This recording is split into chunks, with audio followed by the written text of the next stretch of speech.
toutes et à tous. Je me réjouis de continuer avec vous cette notion du cadre bienveillant dont j'ai déjà parlé hier avec cette idée du regard positif de l'adulte. Et aujourd'hui, je vais poursuivre sur cette lancée et aussi je vais évoquer la notion de pause dynamique. Alors, pour reprendre cette notion de cadre bienveillant, j'aimerais, après avoir parlé de la notion de regard positif de l'adulte sur l'apprenant, j'aimerais parler de ce que les neurosciences ont découvert et qui est tout simple. C'est que l'amour est la clé de l'apprentissage, est une des clés d'apprentissage. Parce qu'évidemment, on va en voir plusieurs de clés d'apprentissage. L'amour, ça se décline de plein de manières. Ça se décline par la joie qu'il y a dans votre maison, quand vous travaillez avec votre ou vos enfants. L'amour, c'est aussi les rires qu'il peut y avoir. C'est aussi les temps de qualité que vous allez prendre avec vos enfants. Ce sont aussi les câlins que vous allez faire. Enfin, ce sont toutes ces situations où vous prenez soin les uns des autres. Et l'apprentissage est lui aussi un temps qui est favorable à ce que l'amour soit manifesté.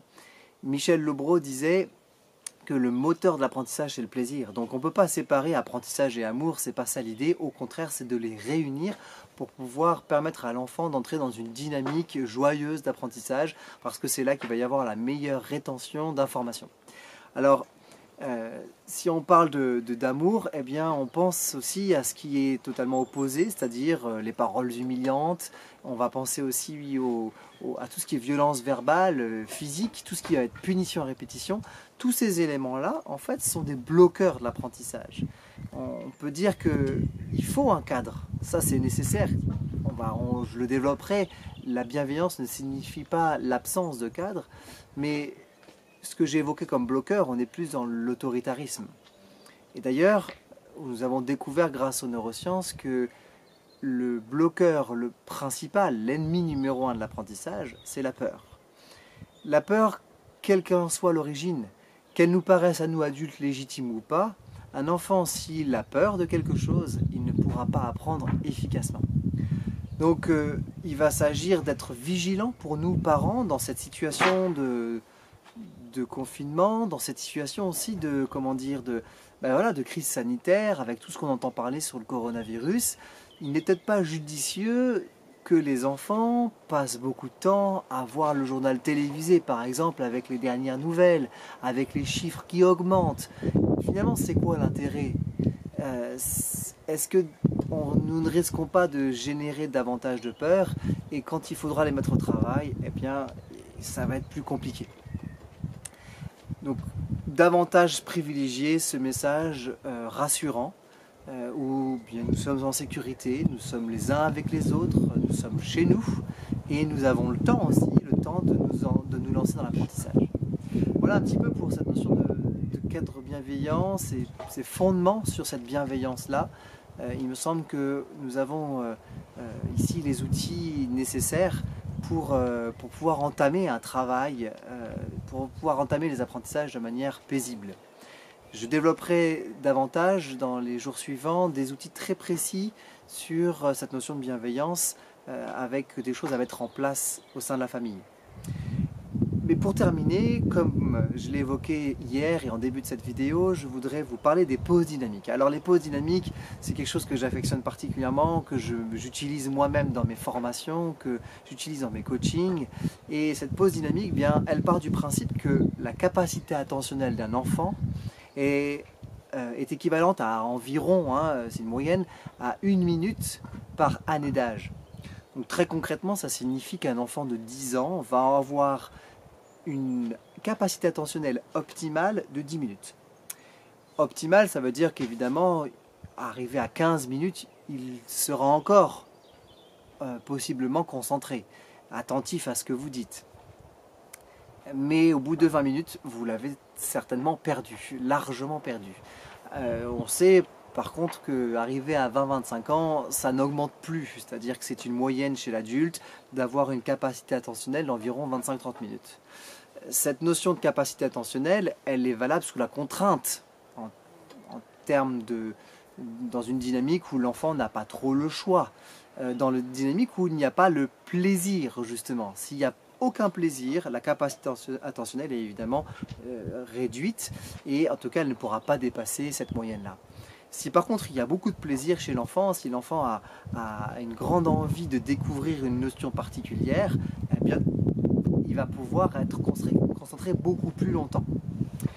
Et donc face à cette réalité, face à cette moyenne de la capacité attentionnelle d'un individu, eh bien je vous propose de mettre en place dans le quotidien d'apprentissage chez vous des pauses dynamiques. C'est-à-dire qu'au bout d'un certain temps, en fonction de l'âge de votre enfant, s'il va avoir 15 ans, ce sera plutôt autour de 15-20 minutes. S'il a plutôt 8 ans, c'est plutôt autour de 10-12 minutes. De faire une pause et de prendre en considération un aspect qu'on oublie souvent, c'est le corps. Si le corps est tendu, si le corps est en tension, l'apprentissage est en tension. Et bien voilà, la pause dynamique, c'est la prise en compte du corps dans l'apprentissage. D'ailleurs, vous voyez, je parle toujours avec les mains, la preuve que notre corps il a une place très importante dans l'apprentissage. Blague à part, revenons à la pause dynamique. Tout simplement, on va pouvoir proposer ces petites pauses qui n'ont pas besoin de durer une éternité. Ça serait d'ailleurs contre-productif si elles duraient trop longtemps. La pause de 15 minutes n'est pas toujours efficace, n'est pas la meilleure d'ailleurs. Il est préférable de faire une pause dynamique qui dure 3-5 minutes maximum et au cours de laquelle on va faire bouger l'enfant pour lui permettre de restimuler d'abord son corps, réveiller son corps et puis aussi de réactiver sa capacité attentionnelle. Donc, je vous propose pour cette vidéo de découvrir une pause dynamique toute simple qui a le mérite d'être une pause, mais aussi d'être une petite activité que l'on peut proposer aux enfants en démarrage d'une séquence de travail, le matin par exemple, ou l'après-midi, peu importe, quand l'enfant il est prévu que l'enfant se mette à travailler, eh bien on peut commencer par ce qui s'appelle tout simplement les mouvements croisés. Voilà ce que ça donne. Donc les mouvements croisés vont être très simples à mettre en place puisqu'il suffit de proposer à l'enfant de croiser les membres opposés. Donc on utilise assez souvent la main et le genou pour commencer. Je vais prendre ma main droite et la coller sur le genou gauche, ma main gauche coller sur le genou droit. Et de cette manière, je vais solliciter les deux hémisphères, l'hémisphère gauche et l'hémisphère droit. Et je vais réveiller mon corps parce que je suis dans un mouvement physique.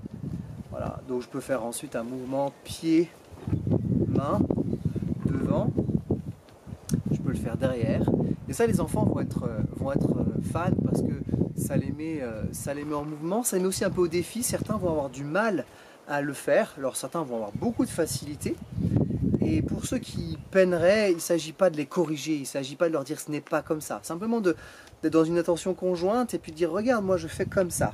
Et qu'ils prennent le temps de vous observer. Si l'enfant était en mouvement homolatéral, eh bien, c'est qu'il en est là à ce moment-là. Et puis l'idée, c'est simplement de modéliser de votre part en tant qu'adulte et de lui proposer de voir le mouvement tel qu'il devrait être, sans lui dire que ce qu'il fait n'est pas bien. Voilà. Évidemment, ce mouvement, il peut être fait en musique. Et ça, c'est hyper bien à la maison, c'est qu'on a facilement la musique accessible. Et la pause dynamique, elle doit se faire dans la joie encore plus. Encore plus que si on était en classe où c'est peut-être un peu plus compliqué, bien que les enseignants que j'accompagne travaillent aussi sur ce genre d'outils. Mais on peut mettre la musique et puis on peut faire les mouvements dynamiques et les mouvements croisés de manière dynamique et puis joyeuse. Par contre, le mouvement croisé, c'est pas un mouvement où on est en train de faire ça, c'est le mouvement vraiment où je me retrouve pendant une seconde en équilibre et puis on peut le faire en rythme avec une musique. Et ça donne une pause bien sympathique. Voilà, dans cette vidéo, nous avons continuer de parler de ce cadre bienveillant nécessaire à l'apprentissage et puis j'ai pu introduire cette notion de pause dynamique dans laquelle je crois beaucoup parce qu'elle permet à tout apprenant de se réinvestir, de se relancer dans la dynamique d'apprentissage. Je vous donne rendez-vous demain pour découvrir de nouveaux outils sur l'apprentissage. Nous irons plus loin sur la notion de cadre bienveillant avec des outils spécifiques à mettre en pratique en famille. Et puis, je vous présenterai une nouvelle pause dynamique. À demain!